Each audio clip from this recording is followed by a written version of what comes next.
So a while ago, I tried an experiment. For 1 year, I would say yes to all the things that scared me. Anything that made me nervous, took me out of my comfort zone, I forced myself to say yes to. Did I want to speak in public? No, but yes. Did I want to be on live TV?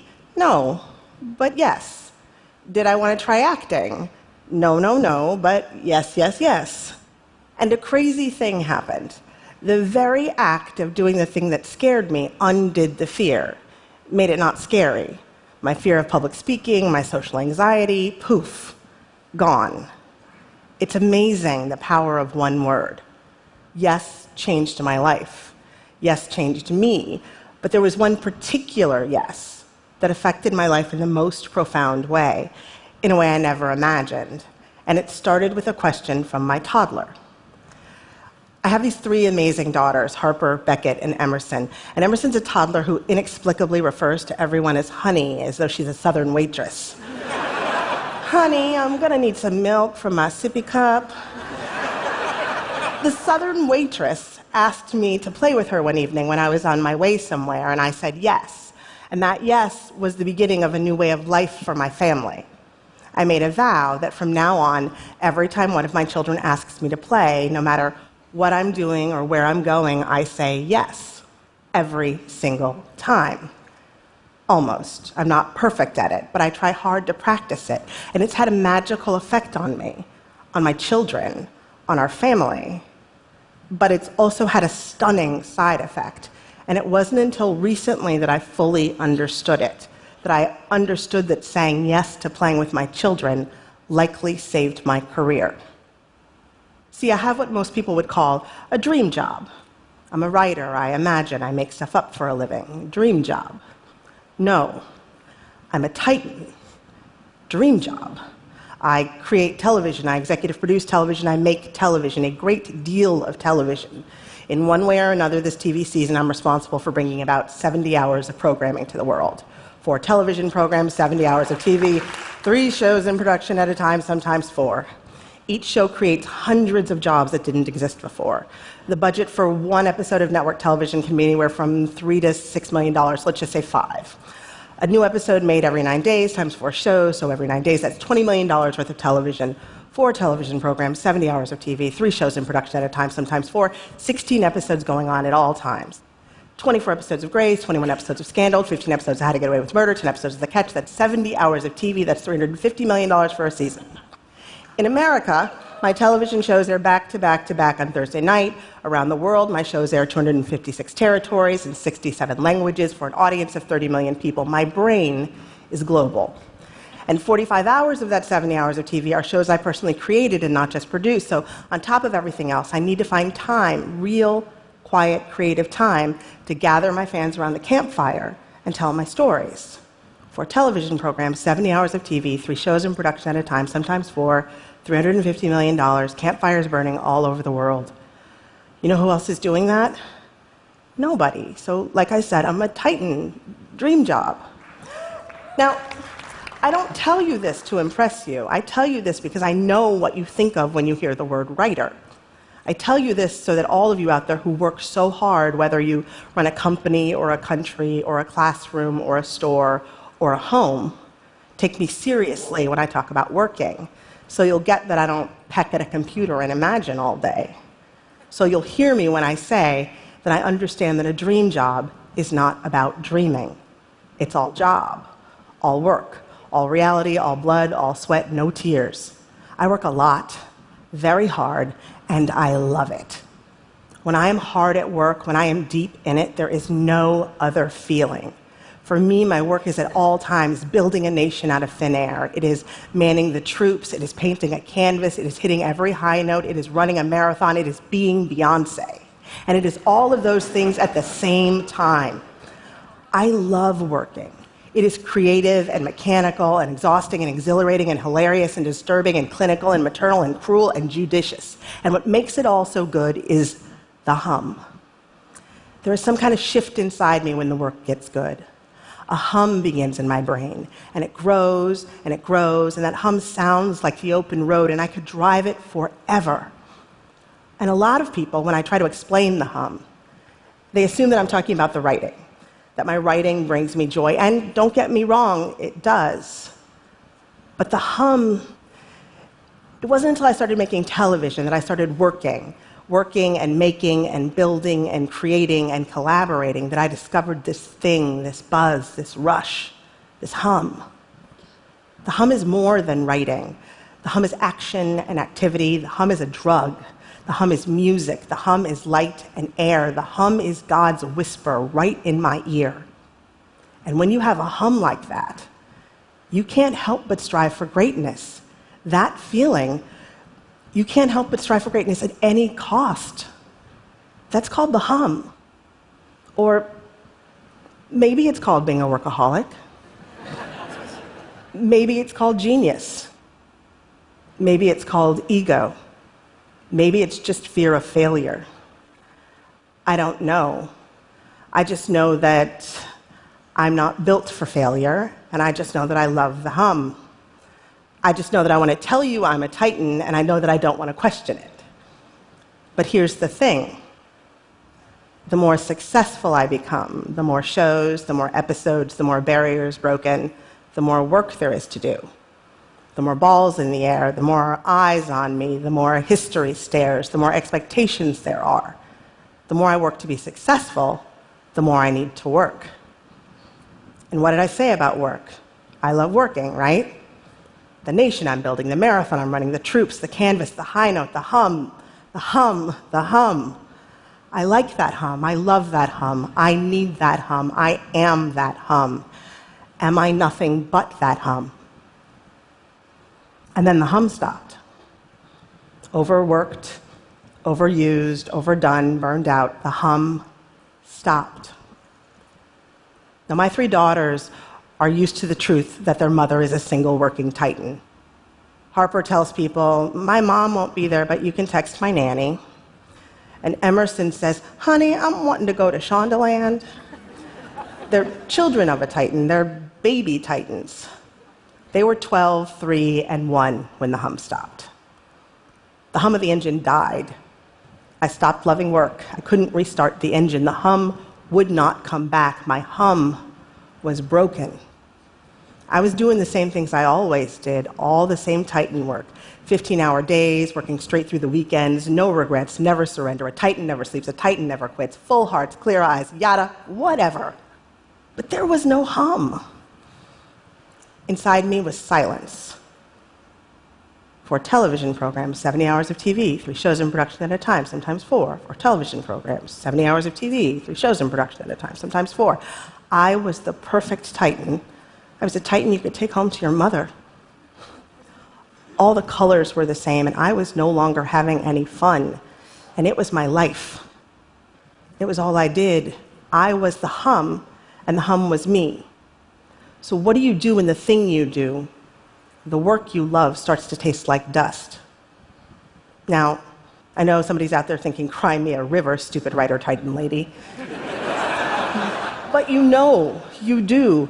If you make, if you work, if you love what you do, being a teacher, being a banker, being a mother, being a painter, being Bill Gates, if you simply love another person, if that gives you the hum, if you know the hum, if you know what the hum feels like, if you have been to the hum, when the hum stops, who are you? What are you? What am I? Am I still a Titan? If the song of my heart ceases to play, can I survive in the silence? And then my Southern waitress toddler asks me a question. I'm on my way out the door, I'm late, and she says, Mama, want to play? And I'm just about to say no when I realize 2 things. 1, I'm supposed to say yes to everything. And 2, my Southern waitress didn't call me honey. She's not calling everyone honey anymore. When did that happen? I'm missing it, being a Titan and mourning my hum, and here she is changing right before my eyes. And so she says, Mama, want to play? And I say yes. There's nothing special about it. We play, and we're joined by her sisters, and there's a lot of laughing, and I give a dramatic reading from the book, Everybody Poops. Nothing out of the ordinary. And yet, It is extraordinary because in my pain and my panic, in the homelessness of my humblessness, I have nothing to do but pay attention. I focus. I am still. The nation I'm building, the marathon I'm running, the troops, the canvas, the high note, does not exist.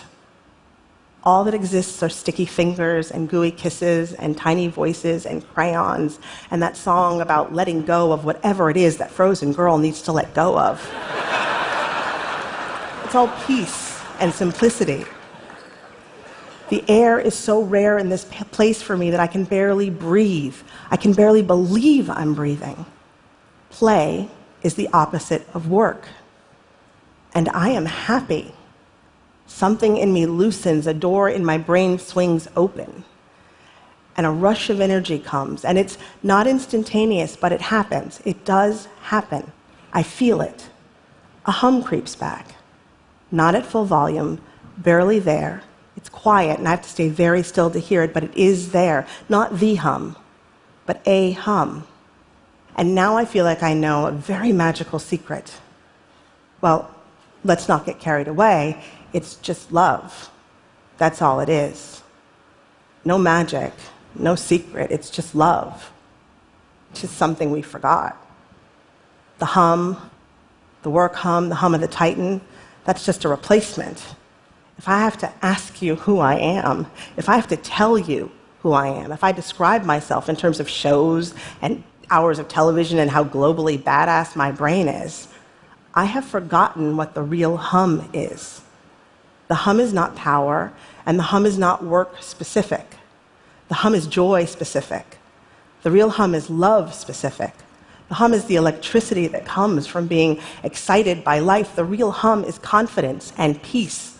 The real hum ignores the stare of history and the balls in the air and the expectation and the pressure. The real hum is singular and original. The real hum is God's whisper in my ear, but maybe God was whispering the wrong words because which one of the gods was telling me I was a Titan? It's just love. We could all use a little more love, a lot more love.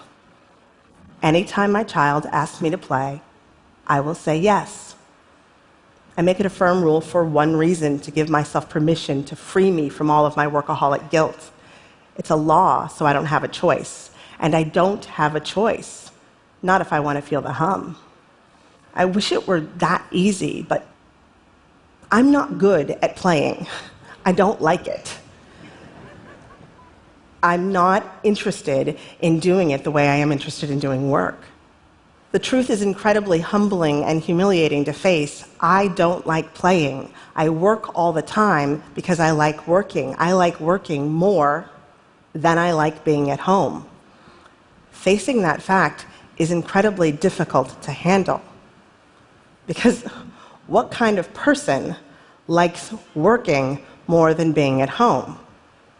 Well, me. I mean, let's be honest, I call myself a Titan. I've got issues.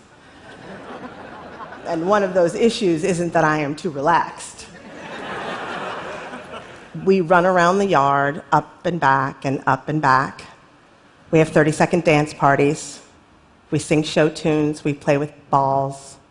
I blow bubbles, and they pop them. And I feel stiff and delirious and confused most of the time. I itch for my cell phone always. But it is okay.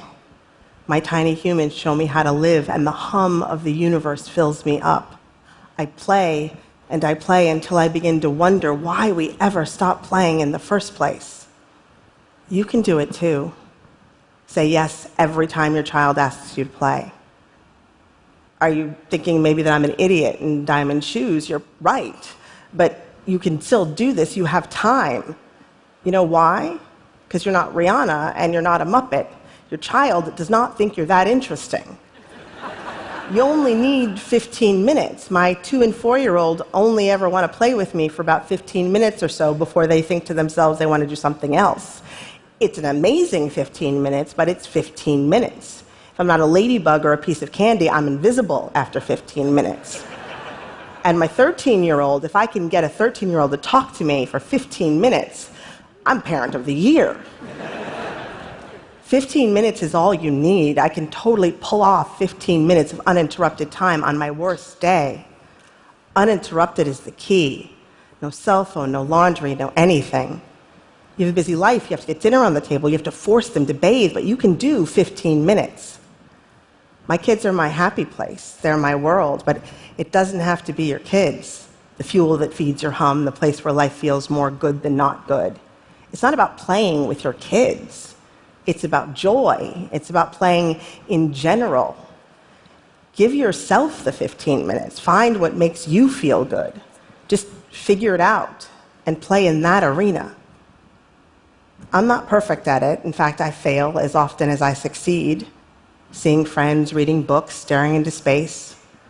Wanna play starts to become shorthand for indulging myself in ways I'd given up on right around the time I got my first TV show, right around the time I became a titan in training, right around the time I started competing with myself for ways unknown.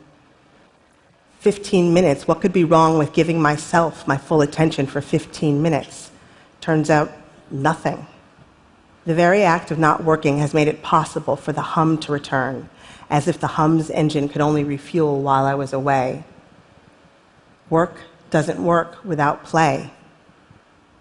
It takes a little time, but after a few months, one day the floodgates open and there's a rush, and I find myself standing in my office filled with an unfamiliar melody, full-on groove inside me and around me, and it sends me spinning with ideas, and the humming road is open, and I can drive it, and I love working again. But now, I like that hum, but I don't love that hum. I don't need that hum. I am not that hum. That hum is not me. Not anymore. I am bubbles and sticky fingers and dinners with friends. I am that hum. Life's hum. Love's hum. Work's hum is still a piece of me. It is just no longer all of me. And I am so grateful. And I don't give a crap about being a Titan because I've never once seen a Titan play Red Rover, Red Rover. I said yes to less work and more play, and somehow I still run my world. My brain is still global. My campfires still burn. The more I play, the happier I am, and the happier my kids are. The more I play, the more I feel like a good mother. The more I play, the freer my mind becomes. The more I play, the better I work. The more I play, the more I feel the hum, the nation I'm building, the marathon I'm running, the troops, the canvas, the high note, the hum, the other hum, the real hum. Life's hum. The more I feel that hum, the more this strange, quivering, uncocooned, awkward, brand new, alive, non-Titan feels like me.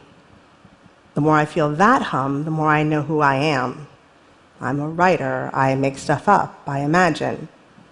That part of the job, that's living the dream. That's the dream of the job, because a dream job should be a little bit dreamy. I said yes to less work and more play. Titans need not apply. Want to play?